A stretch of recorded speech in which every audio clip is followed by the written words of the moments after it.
स्वागत है।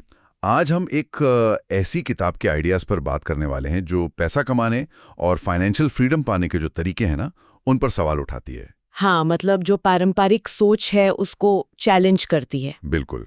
MJ DeMarco की द मिलियनेयर फास्ट लेन। तो इसका जो सार हमें मिला है, उससे इसके मुख्य विचारों को समझने की कोशिश करेंगे। हाँ, और ये आजकल काफी पॉपुलर भी हो रही है ये सोच। सही कहा।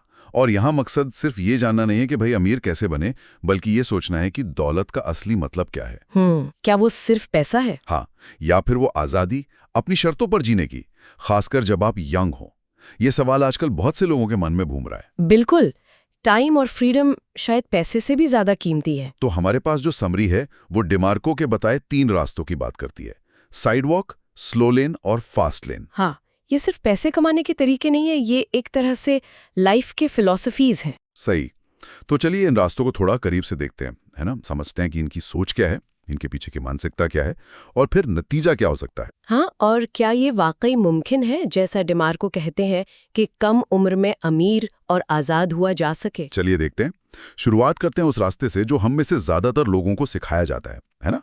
जैसे डिमार्को स्लो लेन कहते हैं। हाँ, स्लो लेन। मतलब वही, अच्छी पढ़ाई करो, अच्छी नौकरी पाओ, पैसे बचाओ, इन्वेस्ट करो। Mutual fund, stock market. हाँ, और रिटायरमेंट तक 60-65 साल की उम्र तक अमीर बन जाओ। सुनने में तो ये बहुत जाना पहचाना और मतलब सेफ लगता है। हाँ, बिल्कुल। ये वही रास्ता है जिसकी सलाह हमारे पेरेंट्स, सोसाइटी, फाइनेंशियल एडवाइजर सब देते हैं। लेकिन यहीं पर डिमार्को ऐसे एक तरह का धोखा या भ्रम कहते हैं। धोखा? ये तो बड़ी बात है। हाँ, थोड़ी चौंकाने वाली बात है। उनका तर्क ये है कि ये रास्ता आपकी जिंदगी के सबसे अच्छे साल ले लेता है, आपकी जवानी, आपकी एनर्जी, और बदले में बुढ़ापे में आराम का सिर्फ एक वादा करता है। गारंटी नहीं, सिर्फ वादा। अच्छा, मतलब आप अपना सबसे कीमती रिसोर्स, टाइम, वो सीधे सीधे पैसे के लिए बेच रहे हैं। बिल्कुल। जितने घंटे काम किया उतना पैसा मिला। इसमें कोई वो जिसे लिवरेज कहते हैं वो तो है ही नहीं। सही का, कोई लिवरेज नहीं। आप एक तरह से समय की चक्की में पिस रहे हैं। और इसमें कई दिक्कतें हैं। जैसे? एक तो यही कि आप अपनी खुशियों को, अपने सपनों को भविष्य के लिए टालते रहते हैं। हाँ, कि रिटायर होंगे तब करेंगे। हाँ, जब रिटायर होंगी तब घूमूंगी, जब बच्चे सेटल हो जाएंगे तब अपने शौक पूरे करूंगी। पर क्या गारंटी है कि तब सेहत और हालात वैसे ही रहेंगे? सही बात है। दूसरा, जैसा आपने कहा, कमाई सीधे आपके समय से जुड़ी है। आप काम करना बंद कर दें तो पैसा आना बंद। तीसरा, ये रास्ता बाहरी चीजों पर बहुत ज्यादा निर्भर है। बाहरी चीजें मतलब? जैसे इकोनॉमी या शेयर बाजार। हाँ, बिल्कुल। शेयर बाजार में भारी गिरावट आ गई, या महंगाई आपकी बचत को खा गई, या कोई बड़ी हेल्थ प्रॉब्लम आ गई। ओ हाँ, ये तो है। जो आपकी सारी जमा पूंजी खत्म कर दे। आपकी नौकरी चली गई, कंपनी बंद हो गई। इन सब पर आपका कंट्रोल कितना है? बहुत कम। हाँ, सही कहा। तो आप अपनी फाइनेंशियल किस्मत दूसरों के हाथ में सौंप देते हैं, अपने एम्प्लॉयर के, मार्केट के, सरकार के। डिमार्को कहते हैं इसमें असली कंट्रोल की भारी कमी है।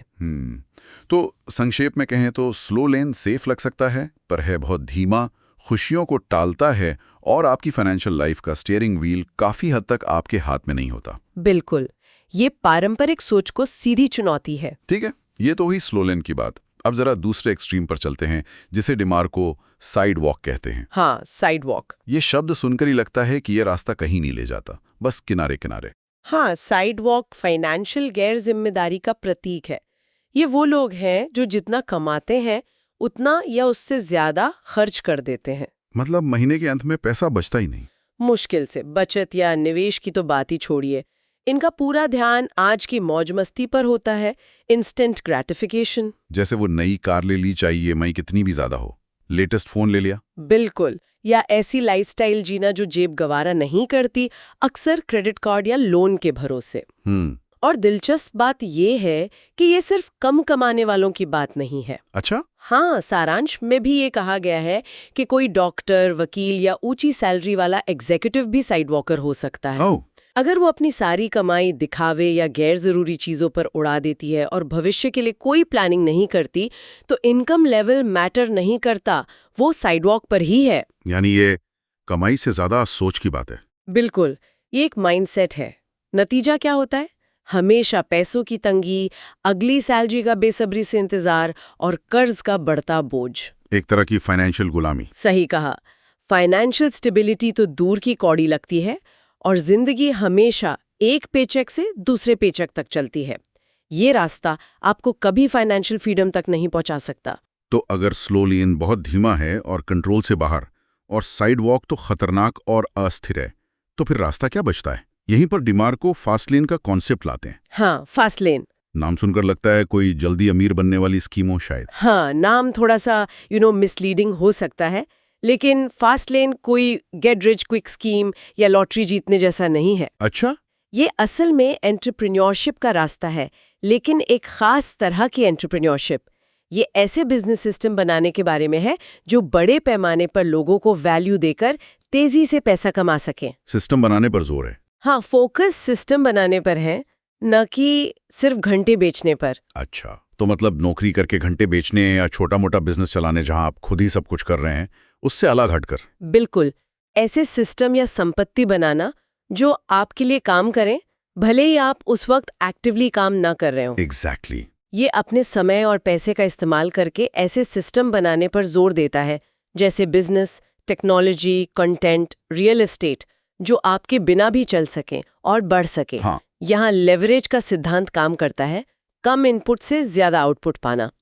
लक्ष्य है जल्दी पैसा कमाना, ताकि आप 60-65 की उम्र का इंतजार किए बिना अपनी जवानी में ही फाइनेंशियल फ्रीडम और जिंदगी के अनुभवों का आनंद ले सकें। अच्छा। ये अमीर बनकर जियो, लिव रिच नाउ की फिलॉसफी है, ना कि अमीर होकर मरो, डाई रिच लेटर की। ये सुनने में तो बहुत आकर्षक लगता है, खासकर शायद आज की जनरेशन के लिए जो इंतजार नहीं करना चाहती। हाँ, बिल्कुल। लेकिन इसके पीछे के सिद्धांत क्या हैं? मतलब ये काम कैसे करता है? सारांश में leverage, value creation, time freedom और कंट्रोल जैसे शब्दों का जिक्र था। इन्हें थोड़ा और समझना चाहेंगे? जरूर। ये फास्ट लेन के, आप कह सकती हैं, आधार स्तंभ है। पहला है लिवरेज। लिवरेज? हाँ, इसका मतलब है ऐसे तरीके खोजना जिससे आपका प्रभाव या पहुंच कई गुना बढ़ जाए। जैसे एक ट्यूशन टीचर एक बार में 10 बच्चों को पढ़ा सकती है, ये हुआ कम लेवरेज। ठीक है। लेकिन अगर वो एक ऑनलाइन कोर्स बना दे तो हजारों या लाखों छात्र उससे सीख सकते हैं, ये हुआ हाई लेवरेज। ये सिस्टम टेक्नोलॉजी या नेटवर्क का इस्तेमाल करके होता है। समझ गया, मतलब स्केल करना। हाँ, स्केल करना। दूसरा है वैल्यू क्रिएशन। फास्टलेन का मानना है कि पैसा सीधे तौर पर आपके द्वारा बनाए गए मूल्य के समानुपाती होता है। आप जितनी बड़ी समस्या हल करेंगी या जितने ज्यादा लोगों की जरूरत पूरी करेंगी, उतना ही ज्यादा पैसा कमाएंगी।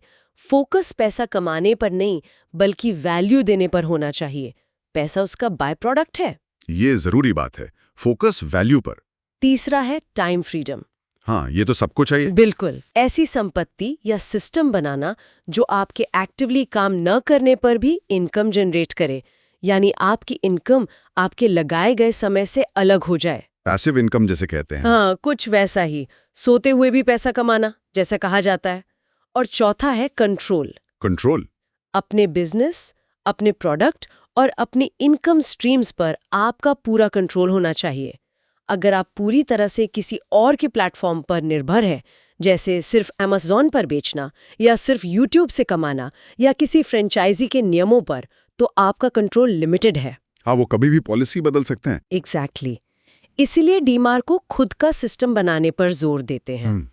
ये सिद्धांत तो समझ आते हैं, और सारांश में कुछ उदाहरण भी दिए गए थे इनके, जैसे टेक स्टार्टअप, ऐप बनाना, सॉफ्टवेयर बिजनेस, हाँ, सॉफ्टवेयर एज अ सर्विस, या ऐसे प्रोडक्ट्स बेचना जिन्हें आसानी से स्केल किया जा सके। हाँ, ये सभी इन सिद्धांतों पर खरे उतरते हैं, खासकर लिवरेज और स्केल पर। लेकिन हर बिजनेस तो फास्ट लेन नहीं होता होगा, भले वो सफल हो। नहीं, बिल्कुल नहीं। तो डिमार्को ने इसे परखने के कोई तरीका बताया है। सारांश में एक NECST फ्रेमवर्क का जिक्र था। NECST, ये क्या है? कोई चेकलिस्ट जैसा लग रहा है? हाँ, NECST एक तरह का फिल्टर या लिटमस टेस्ट है। ये जांचने के लिए कि कोई बिजनेस आइडिया वाकई फास्ट लेन पोटेंशियल रखता है या नहीं।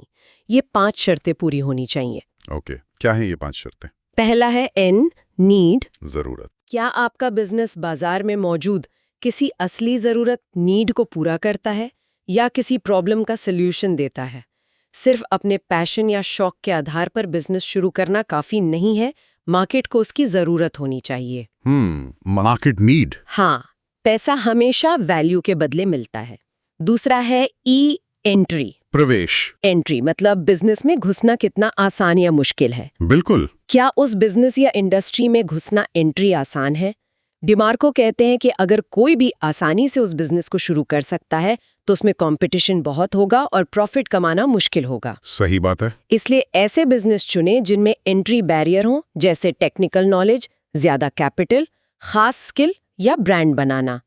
तीसरा है सी कंट्रोल। कंट्रोल, ये तो पहले भी बात हुई थी। हाँ, ये बहुत जरूरी है।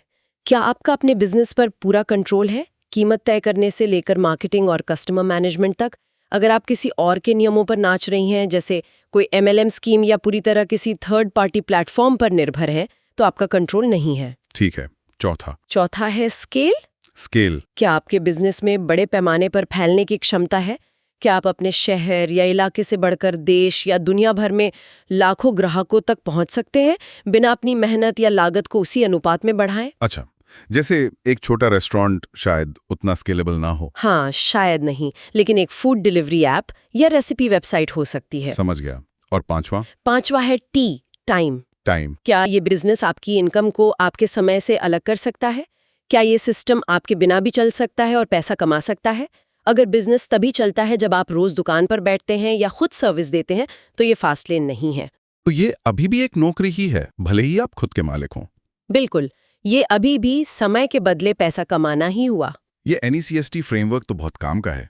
ये वाकई सोचने पर मजबूर करता है कि हम जिसे बिजनेस कहते हैं उसमें से कितने सच में हमें टाइम फ्रीडम दे सकते हैं। हाँ, ये क्लैरिटी देता है। ये सिर्फ पैसा कमाने के बारे में नहीं, बल्कि एक खास तरीके से एक सिस्टम के जरिए पैसा कमाने के बारे में है, ताकि जिंदगी का कंट्रोल हमारे हाथ में आ सके।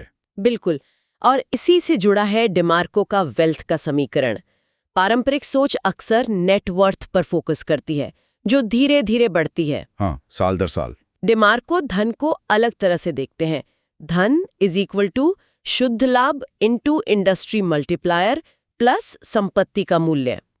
ये थोड़ा टेक्निकल है। हाँ, थोड़ा, पर उनका फोकस ऐसी एसेट्स बनाने पर है जो कैश फ्लो जनरेट करें, यानी नेट प्रॉफिट दें, और जिनकी अपनी एक सेलेबल वैल्यू भी हो, जैसे आपका बिजनेस, ब्रांड या इंटेलेक्चुअल प्रॉपर्टी। अच्छा, जिसे बेचा जा सके या और बढ़ाया जा सके।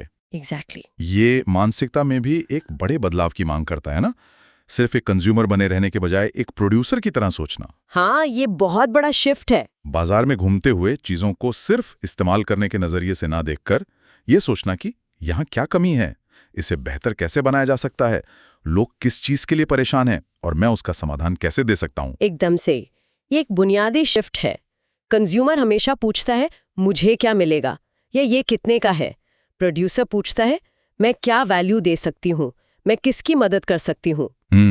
दिमागों का तर्क है कि आपकी अमीरी इस बात पर निर्भर करती है कि आप कितने बड़े पैमाने पर और कितने गहरे स्तर पर लोगों की सेवा करते हैं या उनकी समस्याएं हल करते हैं। पैसा सिर्फ उसका एक साइड इफेक्ट है। सेवा करो और अमीर बनो। हाँ, एक तरह से। और ये भी महत्वपूर्ण है कि डिमार्को सिर्फ पैसे को ही धन नहीं मानते। सारांश में वेल्थ ट्रिनिटी का भी जिक्र था। हाँ, वेल्थ ट्रिनिटी। वो कहते हैं कि सच्ची अमीरी 3 स्तंभों पर टिकी है: फाइनेंशियल फ्रीडम, पैसा, हेल्थ, सेहत, और रिलेशनशिप्स, परिवार, दोस्त। पैसा, सेहत और रिश्ते। हाँ, इनमें से किसी एक की कमी आपको वास्तव में अमीर महसूस नहीं होने देगी। आप करोड़पति हो लेकिन बीमार हो या अकेले हो तो क्या फायदा? सही बात है। फास्ट लेन का लक्ष्य सिर्फ पैसा नहीं, बल्कि इन तीनों का संतुलन हासिल करना है, ताकि आप एक भरपूर जीवन जी सकें। किताब में समय के महत्व पर बार-बार जोर दिया गया है। ये तीनों रास्तों, साइडवॉक, स्लो लेन, फास्ट लेन को अलग करने वाली एक मुख्य कड़ी लगती है। निश्चित रूप से। समय को डिमार्को सबसे कीमती नॉन रिन्यूएबल एसेट मानते हैं। हाँ, वो तो है। साइड वॉकर अपने समय को आज की मौज मस्ती और उपभोग पर उड़ा देते हैं। स्लो लेनर अपने समय को पैसे के बदले बेचते हैं। वो अपनी जिंदगी के हजारों अनमोल घंटे नौकरी में लगाते हैं, भविष्य की एक अनिश्चित आशा के लिए। और फास्ट लेनर समय को एक एसेट की तरह देखते हैं जिसे इन्वेस्ट किया जाता है। वो आज मेहनत करके और समय लगाकर ऐसे सिस्टम बनाते हैं जो भविष्य में उनका और ज्यादा समय मुक्त कर सकें। अच्छा, समय लगाकर समय खरीदना। बिल्कुल, लक्ष्य है समय खरीदना, ना कि बेचना। ये सोचने का एक बिल्कुल अलग तरीका है। और इसी सोच से जुड़े कुछ आम मिथक भी हैं जिन्हें डिमार्को तोड़ते हैं, जैसा कि सारांश बताता है। जैसे ये मानना कि धीरे धीरे अमीर बनना ही प्रैक्टिकल है। हाँ, या नौकरी सबसे सेफ होती है। हाँ, ये तो बहुत कॉमन है। डिमार्को इन मान्यताओं को चैलेंज करते हैं। वो कहते हैं कि धीरे धीरे अमीर बनो का मतलब है बूढ़े होकर अमीर बनो, जब शायद आप उस पैसे का खुलकर आनंद लेने की स्थिति में न हो। और नौकरियां, आज के दौर में कौन सी नौकरी पूरी तरह सेफ है? सही बात है। कंपनियां बंद हो जाती हैं, टेक्नोलॉजी बदल जाती है, ले ऑफ हो जाते हैं, सुरक्षा का भ्रम खतरनाक हो सकता है, आपका कंट्रोल बहुत कम होता है। एक और मिथक है कि अमीर लोग लकी होते हैं या उन्हें कोई सीक्रेट फॉर्मूला पता होता है। हाँ, डिमार्को इसे भी खारिज करते हैं। हाँ, लक थोड़ा रोल प्ले कर सकता है, लेकिन ज्यादातर फास्ट लेन करोड़पति लक के भरोसे नहीं बनते। तो फिर कैसे बनते हैं? वो मार्केट की जरूरतें समझते हैं, बड़े पैमाने पर वैल्यू क्रिएट करते हैं, NECST प्रिंसिपल्स फॉलो करते हैं और कड़ी मेहनत करते हैं। ये कोई संयोग नहीं, बल्कि सोचा समझा डिजाइन और एग्जीक्यूशन है। तो अगर हम इस पूरी बातचीत को समेटें तो मुख्य बात क्या निकल कर आती है? हमने देखा कि पारंपरिक स्लो लेन रास्ता, जिसे अक्सर सेफ माना जाता है, आपकी जवानी और समय ले लेता है और कंट्रोल भी लिमिटेड देता है। हाँ, अमीर शायद बना दे, पर बहुत देर से। दूसरी तरफ साइडवॉक तो पूरी तरह से फाइनेंशियल बर्बादी का रास्ता है, जिससे हर किसी को बचना चाहिए। बिल्कुल। और फिर आता है फास्ट लेन। ये एक चैलेंजिंग रास्ता है, आसान बिल्कुल नहीं है। हाँ, इसमें कोई शक नहीं। लेकिन ये एक विकल्प देता है। ये वैल्यू क्रिएट करने, स्केलेबल सिस्टम्स खड़े करने, नीस्त को ध्यान में रखते हुए और लेवरेज का इस्तेमाल करने पर आधारित है। हाँ, और इसका अंतिम लक्ष्य सिर्फ बैंक बैलेंस बढ़ाना नहीं, बल्कि टाइम और लोकेशन की फ्रीडम हासिल करना है। अपनी शर्तों पर जीना। बिल्कुल, ताकि आप अपनी शर्तों पर अपनी पसंद की जिंदगी जी सकें, वो भी तब जब आप उसका भरपूर आनंद उठाने के लिए यंग और एनर्जेटिक हों। इसमें रिस्क है, फेलियर मिल सकती हैं, कड़ी मेहनत और सैक्रिफाइस की जरूरत होती है। लेकिन ये आपको बाद में अमीर मरो की जगह अभी अमीर जियो का एक संभावित नक्शा देता है। सही का, एक पॉसिबिलिटी। ये सब जानने के बाद एक सवाल मन में आता है जिस पर शायद हमें सोचना चाहिए। हम अक्सर अपने आसपास की परेशानियों, दिक्कतों या कमियों को देखकर सिर्फ शिकायत करते हैं, है ना? हाँ, ये तो होता है। क्या होगा अगर हम उन शिकायतों को, उन अनसुलझी जरूरतों को एक अवसर की तरह देखना शुरू करें? क्या उनमें वैल्यू क्रिएट करने और शायद एक फास्ट लेन बिजनेस शुरू करने का बीज छिपा हो सकता है? इंटरेस्टिंग पॉइंट है। क्या ये नजरिया दौलत और आजादी के प्रति हमारी पूरी सोच को बदल सकता है? इस पर विचार किया जा सकता है।